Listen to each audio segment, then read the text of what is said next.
Urakoze cyane guhitamo Urushako TV. Icyatumye dukora iyi video ndetse n'izindi zizakurikiraho ni uko twifuza kubona umuryango nyarwanda urangwa n'ingo nziza zishoreye imizi mu rukundo rwa Kristo. Uri kumwe na Johnny na Francine.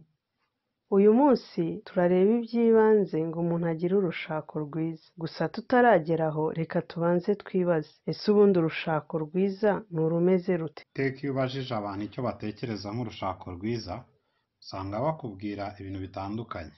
Usanga benshi bavuga ngo umugabo n'umugore babanye mu rukundo nta kwirarira, babwizanya ukuri muri byose, batagira icyo bahishanya, bihanganirana muri byose, umuntu wese ashyira imbere mugenzi we, nta kwikunda n'ibindi byinshi.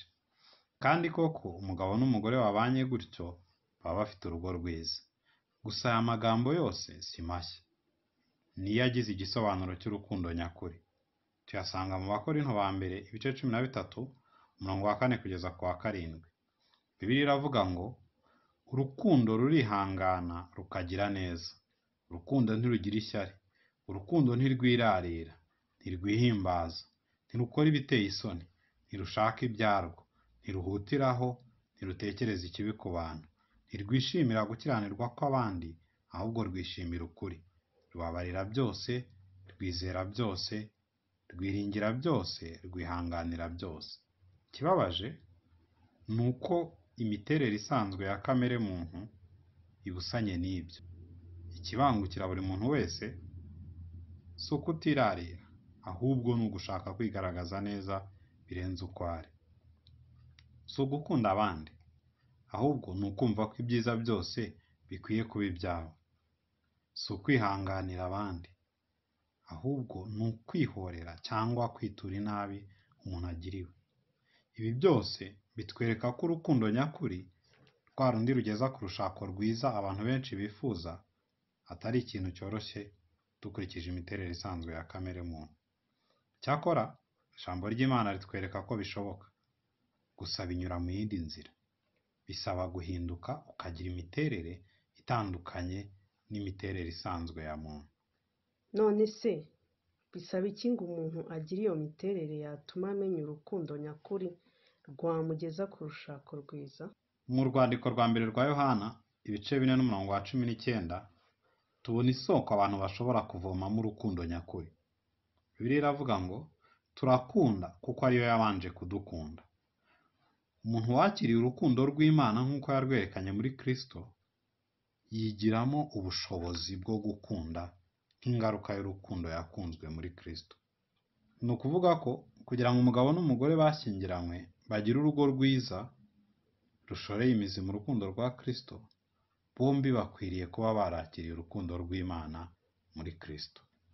Dusobanurire neza, ushatse kuvuga iki? Ngo umugabo n'umugore bakwiye kuba barakiriye urukundo rw'Imana muri Kristo? Mu Baroma ibice 5 n'umurongo wa 8 Bibiliya itwereka icyitegererezo cy'urukundo nyakuri. Bibiliya iravuga ngo ariko Imana yerekanye urukundo rwayo dukunda ubwo Kristo yadupfiraga tukiri abanyabyaha. Imana gutanga umwana wayo ngo apfe mu mwanya w'abantu bayigomeye ni urugero rukomeye rw'urukundo. Bibiliya igereranya urukundo umugabo akwiye gukunda umugore we n'urwo rukundo rwatumye Yesu yemera kwitangira umuntu w'umunyabyaha. Bisaba rero ko abashakanye buri wese ku giti cye bakira urwo rukundo rw'Imana muri Kristo, kugira ngo babashe kwigira kuri urwo rukundo, gutanga cyangwa kwakira urukundo nyakuri mu rushako rwabo. Bibiliya iravuga ngo Imana yakunze abari mu isi bituma itanga umwana wayo kugira ngo umwizera atarimbuka, ahubwo ahabwe ubugingo buhoraho. Kwakira urukundo Imana yadukunze bisaba kwizera Yesu. Aho wakwibaza ngo ese kwizera Yesu ni iki? Kwizera mu Kinyarwanda bishatse kuvuga kumenya amakuru runaka maze ukayagenderaho. Urugero, iyo umuntu avuze ko yizera umukozi runaka umukorera mu kazi, biba bishatse kuvuga ibintu bibiri. Icya mbere, ko hari amakuru azi kuri uyu muntu. Wenda ashobora kuba azi ko uyu muntu ari inyangamugayo. Icya kabiri, ko hari ukuntu abana n'uyu muntu agendeye kuri ayo makuru azi. Wenda ashobora kuba amutuma kugura ibintu runaka, agasigara adafite ubwoba ko uyu muntu ari bumwibe. Kwizera Yesu nabyo ni uko bimeze.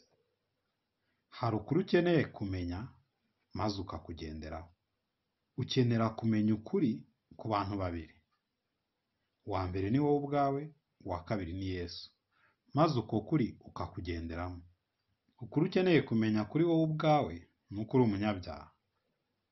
Umuntu wese aho ava akagera, dukomoka kuri sogokuruza Adamu wagomeye Imana, maze kuva ubwo akanduza abamukomotseho bose kamere yo kugomera Imana.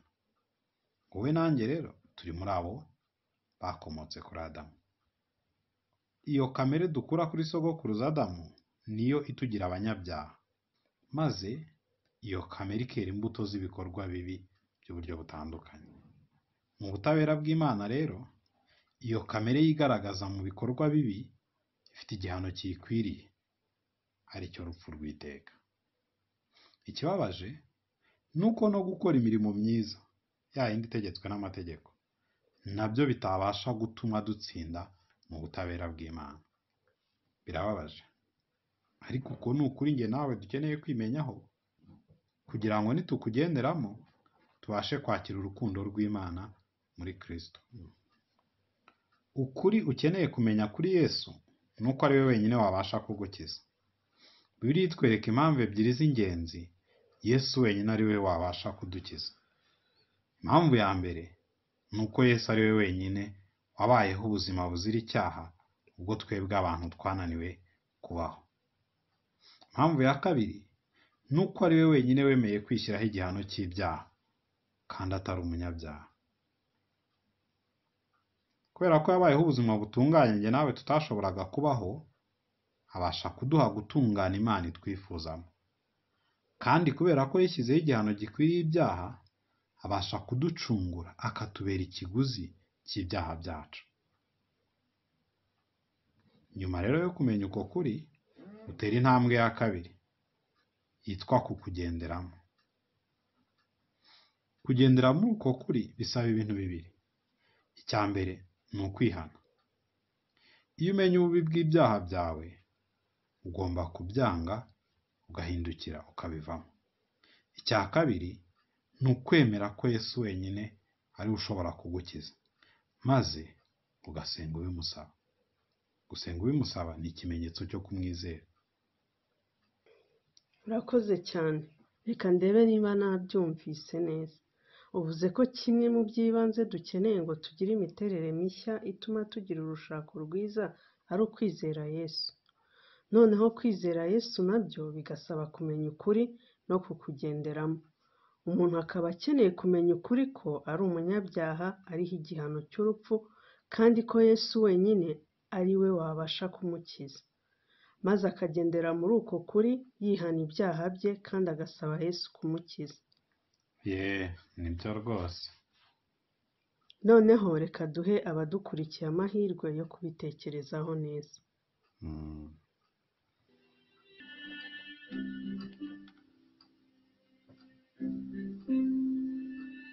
Bitekerezeho neza. Ese hari igihe mu buzima bwawe wowe uri kureba iyi video wigeze usobanukirwa ko uri umunyabyaha, kandi ko kuba uri umunyabyaha bidaterwa n'ibikorwa bibi ukora, ahubwo ari kamere yawe ukomora ku kuba ukomoka kuri Adamu? Ese wigeze gusobanukirwa ko n'imirimo myiza ukora idashobora kugukiza? Ese wari uzi ko Yesu ashobora kugukiza? Yesu ashobora kugukiza igihano cy'urupfu gikwiriye ibyaha byawe. Ni Yesu wenyine ushobora kugukiza, nta wundi. Yesu abasha kugukiza icyo gihano cy'urupfu maze akaguha ubugingo buhoraho. Ese wigeze mu buzima bwawe fata umwanya ukihana ibyaha byawe maze ugasaba Yesu kugukiza? Bitekerezeho neza. Niba warabikoze, Imana ishimwe.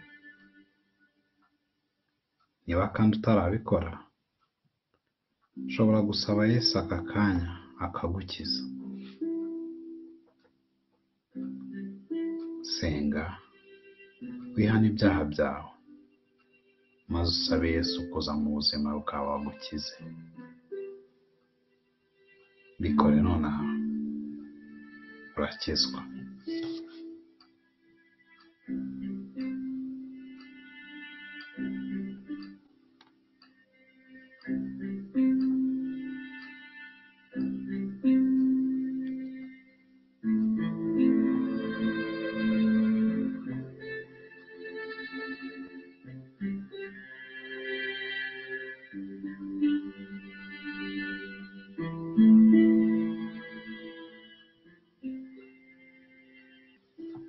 Iyo umuntu amaze kwizera Yesu, ahinduka mushya, ahinduka umwana w'Imana, ahinduka umuntu utunganye nk'uko Imana ishaka, atabiheshejwe n'imirimo yakoze, ahubwo gusa kubera ko yizeye Yesu.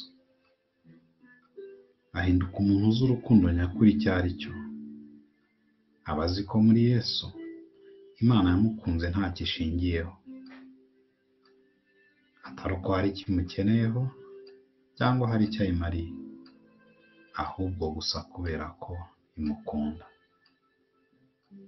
kandi ikamukunda ataragira icyo akora, kuko yamukunze atarabaho, maze igambirira kumuhindura umwana wayo.